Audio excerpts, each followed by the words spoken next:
or the war, led by women in the provinces of Calabar and Owerri in southeastern Nigeria in November and December of 1929, became known as the Aba Women's Riots of 1929 in British colonial history, or as the Women's War in Igbo history. Thousands of Igbo women organized a massive revolt against the policies imposed by British colonial administrators in southeastern Nigeria, touching off the most serious challenge to British rule in the history of the colony. The Women's War took months for the government to suppress and became a historic example of feminist and anti-colonial protest. The roots of the riots evolved from January 1, 1914, when the first Nigerian colonial governor, Lord Lugard, instituted the system of indirect rule in southern Nigeria.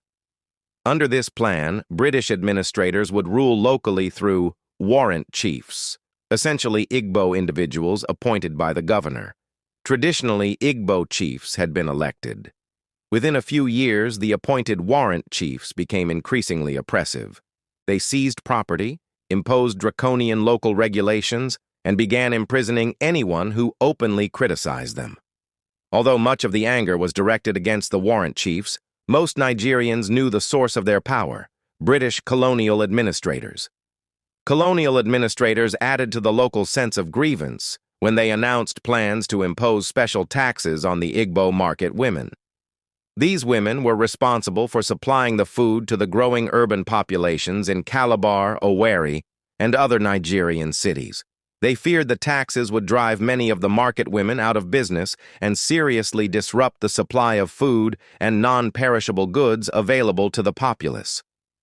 In November of 1929, thousands of Igbo women congregated at the native administration centers in Calabar and Owerri, as well as smaller towns, to protest both the warrant chiefs and the taxes on the market women.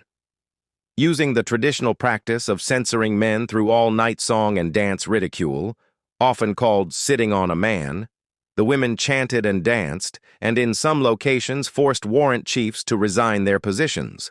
The women also attacked European-owned stores and Barclays Bank and broke into prisons and released prisoners. They also attacked native courts run by colonial officials, burning many of them to the ground. Colonial police and troops were called in.